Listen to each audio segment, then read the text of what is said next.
بسم اللہ الرحمن الرحیم نحمده ونصلي ونسلم على رسوله الكريم اما بعد فاعوذ بالله من الشيطان الرجيم بسم الله الرحمن الرحيم اولئك هم المؤمنون حقا قال رسول الله صلى الله عليه وسلم لعلي انت مني بمنزلة هارون من موسى الا انه لا نبي بعدي۔ ایک طویل عرصے کے بعد آج ہم پھر آپ حضرات سے مخاطب ہے، اور آج کا جو عنوان ہے وہ عنوان ہے خلیفہ چہارم حضرت علی کرم اللہ تعالی وجہہ، ان کے حالات، ان کے فضائل، ان کے مناقب ہم آج آپ حضرات کے سامنے عرض کریں گے۔ حضرت علی رضی اللہ تعالی عنہ، ان کا نام علی تھا اور ان کی کنیت ابو الحسین بھی تھی، اور اس طرح ان کی ایک کنیت ابو تراب بھی تھی، اور ان کا لقب خود رسول اللہ صلی اللہ علیہ وسلم نے تجویز فرمایا اسد اللہ۔ اسد اللہ کا معنی ہے اللہ کا شیر، اور حضرت علی وہ صحابی رسول ہے کہ جن کی پرورش خود سرکار دو عالم صلی اللہ علیہ وسلم نے کی، اور بچپن ہی میں اللہ رب العزت نے انہیں اسلام کی دولت عطا فرمائی۔ اور روایت میں یہ بھی آتا ہے کہ سب سے پہلے اسلام کو قبول کرنے والے حضرت علی ہے، اور ایک روایت میں یہ بھی آتا ہے کہ سب سے پہلے اسلام کو قبول کرنے والے حضرت ابو بکر ہے، اور ایک روایت میں یہ بھی آتا ہے کہ سب سے پہلے اسلام کو قبول کرنے والے زید ابن حارثہ ہے، اور یہ بھی روایت ملتی ہے کہ سب سے پہلے اسلام کو قبول کرنے والی حضرت خدیجہ رضی اللہ تعالی عنہا ہے۔ اب ان چار روایات میں سے کون سی روایت زیادہ صحیح ہے؟ تو امام اعظم ابو حنیفہ رحمۃ اللہ علیہ فرماتے ہیں کہ یہ جو چاروں روایتیں ہیں یہ چاروں کے چاروں صحیح ہے۔ اس کی تطبیق یوں ہوگی کہ مردوں میں سب سے پہلے اسلام کو قبول کرنے والے حضرت ابو بکر صدیق ہے، اور غلاموں میں سب سے پہلے اسلام کو قبول کرنے والے زید ابن حارثہ ہے، اور عورتوں میں سب سے پہلے اسلام کو قبول کرنے والے حضرت خدیجہ ہے، اور بچوں میں سب سے پہلے اسلام کو قبول کرنے والے حضرت علی کرم اللہ تعالی وجہہ ہے۔ تو گویا کہ حضرت علی وہ صحابی رسول ہے کہ جنہوں نے بچپن ہی میں اسلام کی دولت کو حاصل کر لیا تھا۔ اور حضرت علی رضی اللہ تعالی عنہ کی دوسری فضیلت اور خصوصیت یہ بھی ہے کہ سرکار دو عالم صلی اللہ علیہ وسلم نے اپنی لاڈلی بیٹی حضرت فاطمہ رضی اللہ تعالی عنہ کا نکاح حضرت علی کرم اللہ تعالی وجہہ سے کیا۔ یہ بھی حضرت علی رضی اللہ تعالی عنہ کی ایک فضیلت ہے۔ حضرت علی رضی اللہ تعالی عنہ نے جو کل خلافت سر انجام دی ہے، مطلب حکومت کتنے سال کی، تو مورخین فرماتے ہیں کہ 3 دن کم 5 سالوں تک حضرت علی رضی اللہ تعالی عنہ نے خلافت کی، یعنی 3 دن کم تھے 5 سال پورے ہونے میں، اور حضرت علی رضی اللہ تعالی عنہ خلیفہ رہے، اور 63 سال کی عمر میں حضرت علی کرم اللہ تعالی وجہہ کو ایک خارجی جس کا نام تھا عبد الرحمن ابن ملجم، انہوں نے حضرت علی کرم اللہ تعالی وجہہ کو شہید کیا۔ اب ہم آتے ہیں کہ حضرت علی رضی اللہ تعالی عنہ کے وہ فضائل جو خود سرکار دو عالم صلی اللہ علیہ وسلم نے اپنے مقدس اور خوبصورت زبان سے بیان کیے ہیں، وہ فضائل کیا ہے اور وہ مناقب کیا ہے۔ تو سب سے پہلی آپ اس بات کو ذہن میں رکھیں کہ حضرت علی رضی اللہ تعالی عنہ کی جو ایک کنیت تھی ابو تراب، یہ ابو تراب ان کو کیوں کہتے تھے؟ اس کی وجہ کیا ہے؟ تراب کا معنی ہے مٹی، اور ابو تراب کا معنی ہے مٹی والے۔ تو مٹی والے ان کو حضور انور صلی اللہ علیہ وسلم نے کیوں فرمایا؟ یہ جو کنیت حضرت علی کو اتنی پسند آئی کہ پھر پوری زندگی اپنے نام کے ساتھ ابو تراب ہی لکھتے رہے۔ اس کی وجہ یہ ہوئی کہ ایک دفعہ سرکار دو عالم صلی اللہ علیہ وسلم حضرت علی کے گھر تشریف لائے، تو حضرت فاطمہ سے پوچھا کہ علی کہاں ہے؟ کہ اللہ کے رسول مجھ سے ناراض ہو گئے ہیں۔ تو آپ جب چلے گئے تو دیکھا کہ حضرت علی رضی اللہ تعالیٰ عنہ مسجد میں مٹی کے اوپر لیٹے ہوئے تھے۔ نبی پاک آئے، فرمایا اے ابو تراب، مٹی والے اٹھو، اور آپ نے اس کو ہاتھ سے پکڑ لیا اور گھر لے کر آ گئے۔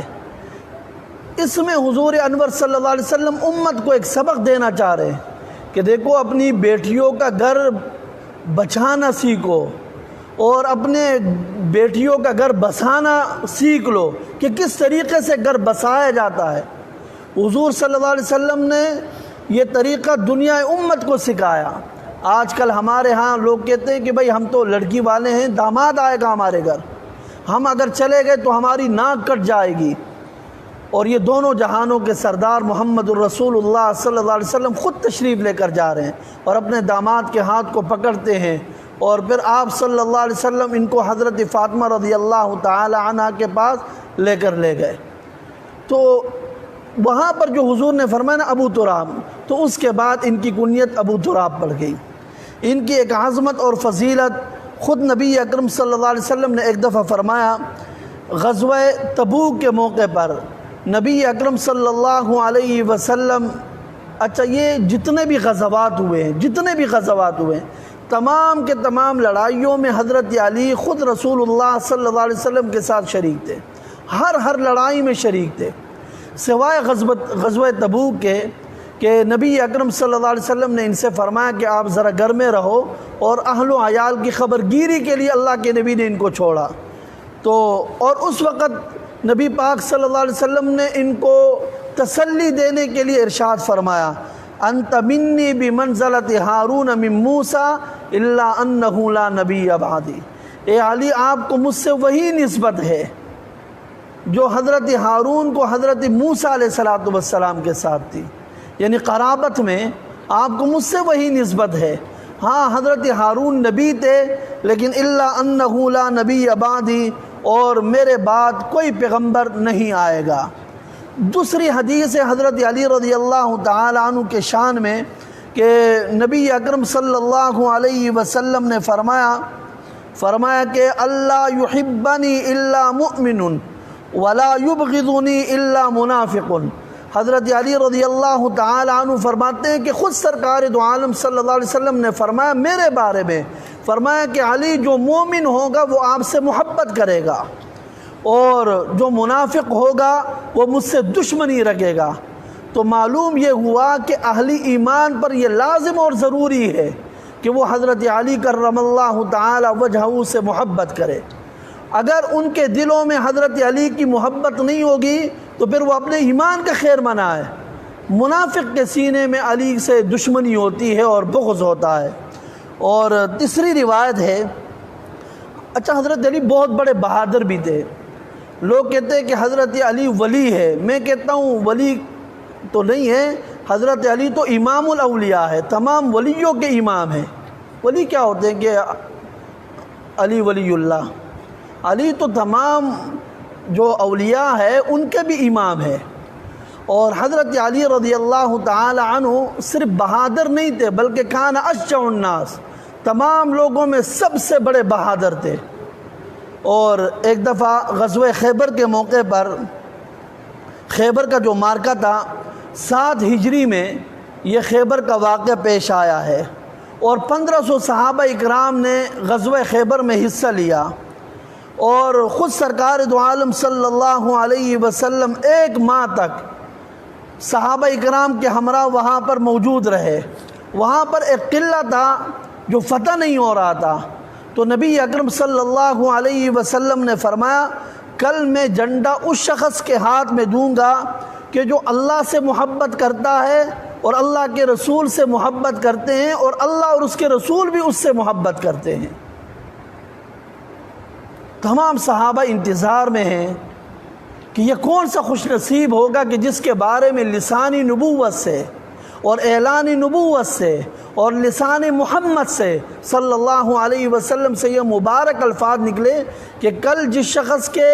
ہاتھ میں جھنڈا دوں گا یہ وہ عظیم الشان شخص ہوگا کہ وہ اللہ سے بھی محبت کرے گا اور اللہ کے رسول سے بھی محبت کرے گا، اور اللہ اور اس کے رسول اس سے محبت کریں گے۔ تو تمام صحابہ اکرام اس انتظار میں ہیں کہ یہ کل کا جھنڈا یہ مجھے مل جائے۔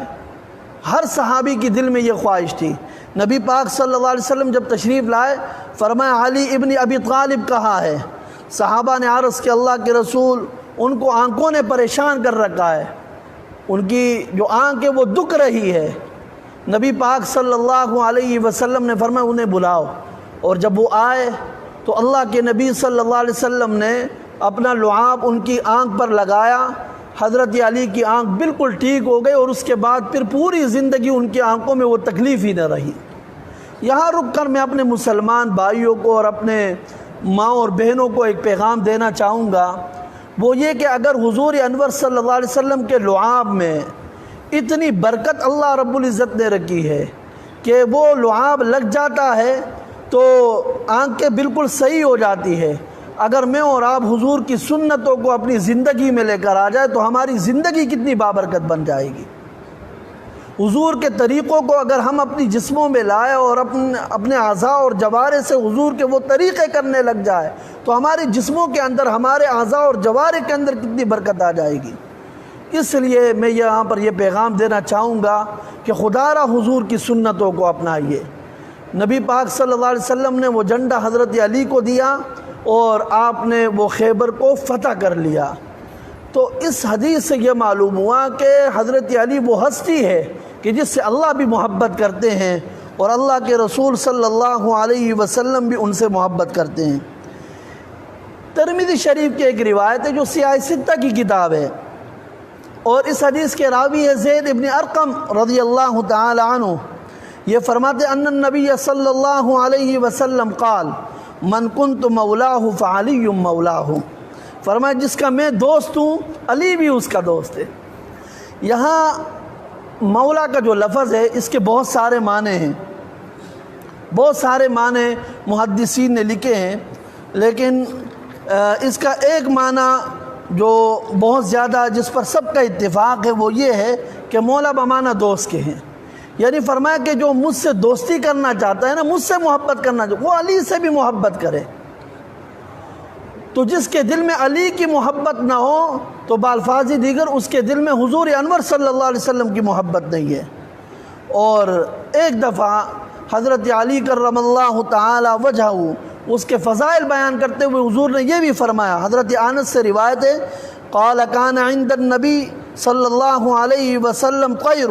فقال اللهم آتنی بأحب خلقک الیک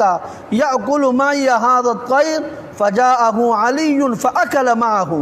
یہ بھی ترمذی شریف کی روایت ہے۔ حضرت انس رضی اللہ تعالی عنہ فرماتے ہیں کہ حضور انور صلی اللہ علیہ وسلم کے سامنے ایک پرندہ رکھا ہوا تھا، اور آپ نے دعا مانگی کہ اے اللہ تیری مخلوق میں جو تجھے سب سے زیادہ محبوب ہو اس کو میرے پاس بھیج دے تاکہ وہ میرے ساتھ اس پرندے کا گوشت کھائے۔ اے اللہ تیری مخلوق میں جو تجھے سب سے زیادہ محبوب ہو، یعنی آپ کی جس سے سب سے زیادہ محبت ہو اس کو میرے پاس بھیج دے تاکہ وہ میرے ساتھ اس پرندے کا گوشت کھا لے۔ فرماتے ہیں کہ فجاءہ علی فاکل معہ،